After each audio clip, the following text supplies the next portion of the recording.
Rhapsody of Realities at Thursday 8 जुलाई 2021 8 जुलाई 2021 आज Thursday गुरुवार। Rhapsody of realities में पास्टर क्रिस ओयाखिलोमे द्वारा जो वचन हमको सीखने के लिए मिलता है, हिब्रियोस 12 चैप्टर 2 वर्स, इब्रानी की पत्री 12 अध्याय का 2 वचन। इस वचन के आधार से आज का विषय है फोकस ऑन द मिशन। अपने कार्य पर केंद्रित रहो। फोकस ऑन द मिशन, अपने कार्य के ऊपर केंद्रित रहो। आज वचन के आधार से हम देखेंगे इस विषय को। Hebrews 12 chapter 2 verse, looking unto Jesus the author and finisher of our faith, who for the joy that was set before him endured the cross, despising the shame, and is set down at the right hand of the throne of God। और एक बार पढ़ेंगे Hebrews 12 chapter 2 verse, looking unto Jesus the author and finisher of our faith, who for the joy that was set before him endured the cross, despising the shame, and is set down at the right hand of the throne of God। वचन के आधार से हम देखेंगे इब्रानी की पत्री 12 अध्याय 2 वचन। और विश्वास के कर्ता और सिद्ध करने वाले यीशु की ओर ताकते रहे, जिसने उस आनंद के लिए जो उसके आगे धरा था, लज्जा की कुछ चिंता न करके क्रूस का दुख सहा और परमेश्वर के सिंहासन की दाहिनी ओर जा बैठा। और एक बार पढ़ेंगे, और विश्वास के कर्ता और सिद्ध करने वाले यीशु की ओर ताकते रहे, जिसने उस आनंद के लिए जो उसके आगे धरा था, लज्जा की कुछ चिंता न करके क्रूस का दुख सहा और परमेश्वर के सिंहासन की दाहिनी ओर जा बैठा।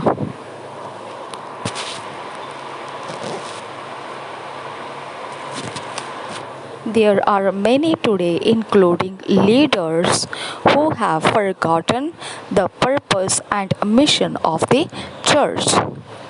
अब बहुतेरे ऐसे हैं आज जो इसके साथ साथ है, जो अगुओं की गिनती भी हो जाए, ऐसे हैं जो भूल चुके हैं उस उद्देश्य को और जो कलीसिया का नियुक्त किया गया काम है।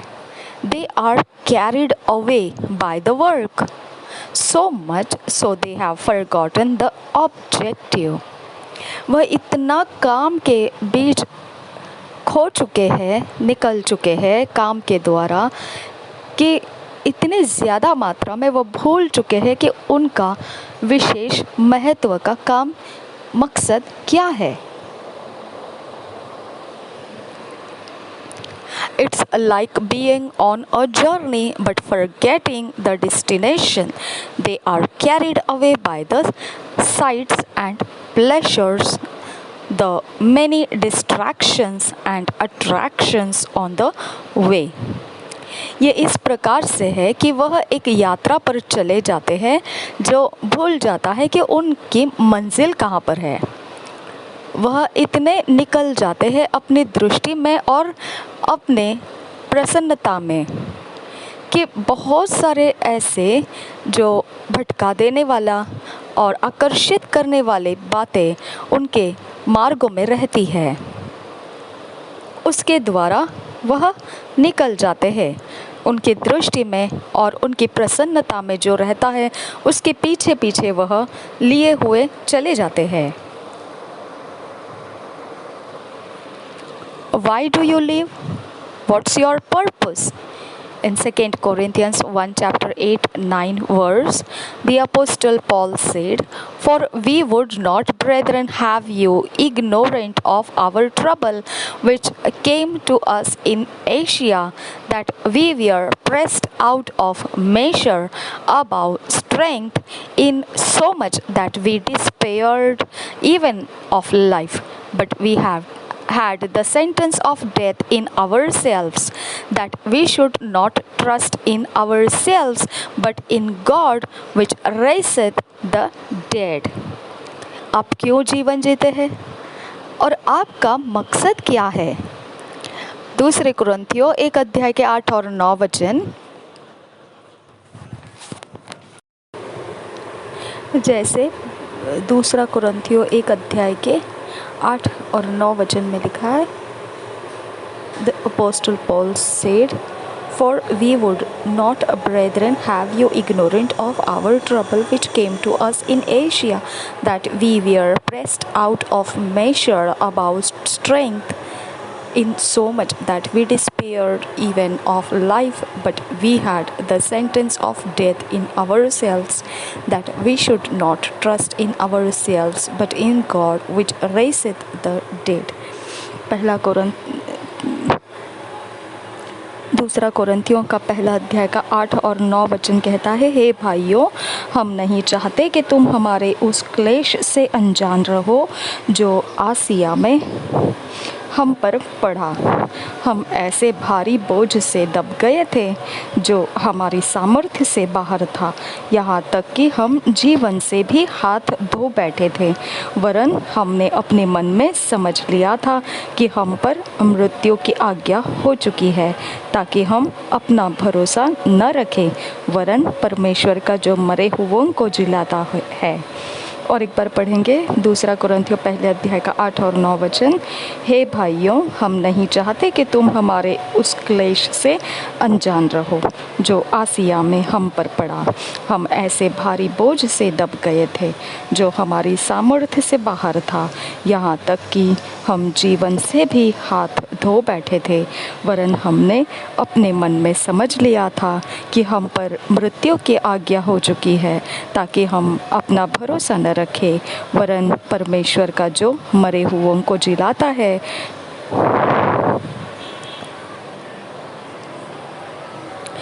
It's only when you understand your mission that you can have an attitude and mindset as the one we see in the verses we just read. ये केवल ऐसा है कि आपने समझना है कि जो आपको काम दिया गया है, सौंपा गया है, आपको नियुक्त किया हुआ काम दिया गया है, कि आपने किस स्वभाव से, किस गुणों से और किस मन की अवस्था के अनुसार आप उसे करते हो।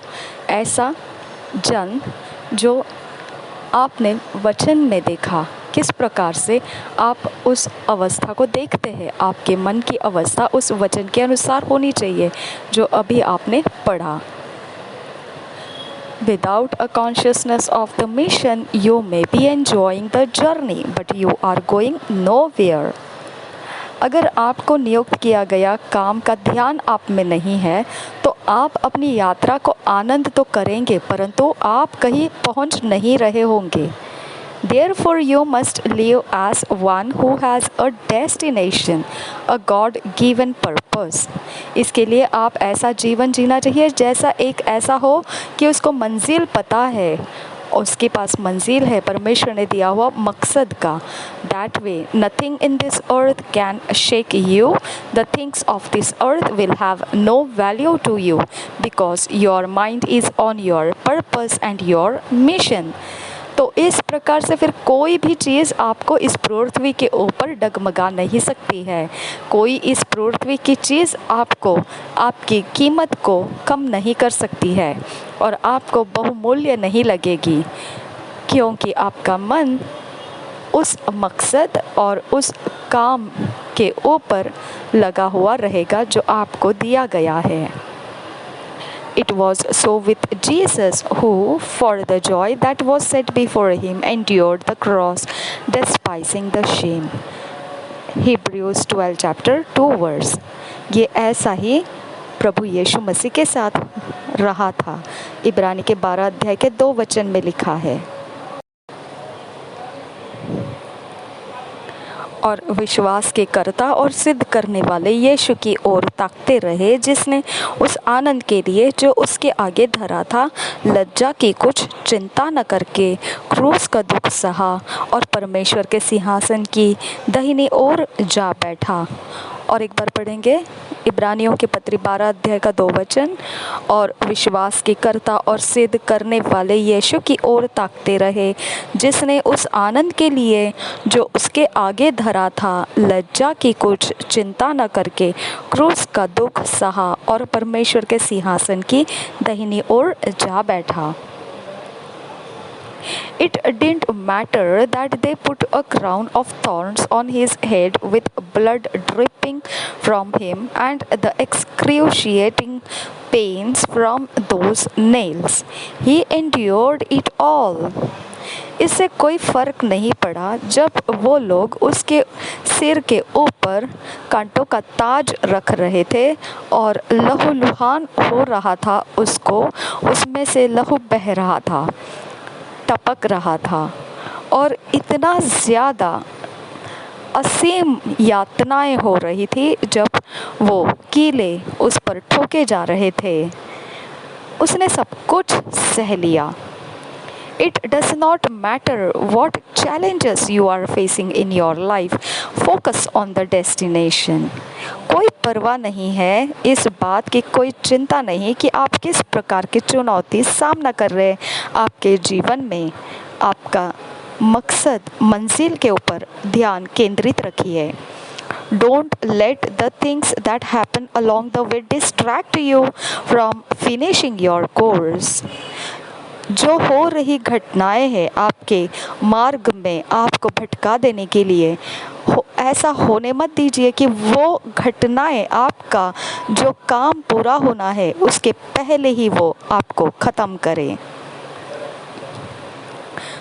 आपको भटका दे।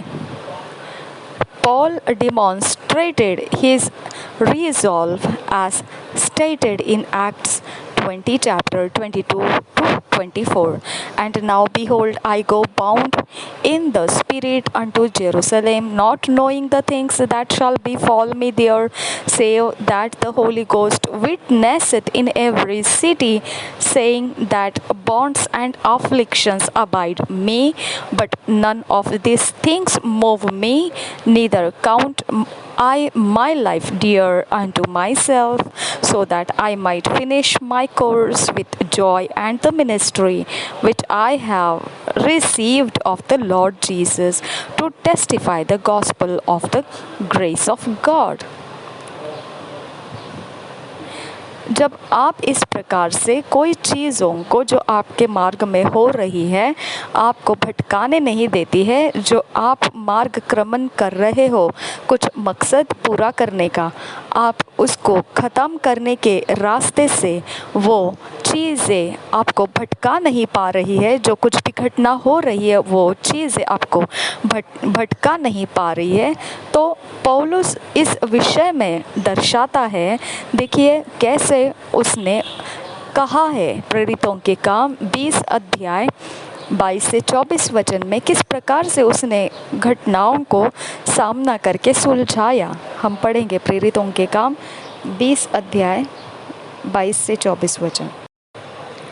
प्रेरितों के काम 20 अध्याय 22 से 24 वचन। अब देखो, मैं आत्मा में बंधा हुआ यरूशलेम को जाता हूँ और नहीं जानता कि वहाँ मुझ पर क्या क्या बीतेगा, केवल यह कि पवित्र आत्मा हर नगर में गवाही दे देकर मुझसे कहता है कि बंधन और क्लेश तेरे लिए तैयार है, परंतु मैं अपने प्राण को कुछ नहीं समझता कि उसे प्रिय जानूं, वरन यह कि मैं अपनी दौड़ को और उस सेवा को पूरी करूं जो मैंने परमेश्वर के अनुग्रह के सुसमाचार पर गवाही देने के लिए प्रभु यीशु से पाई है।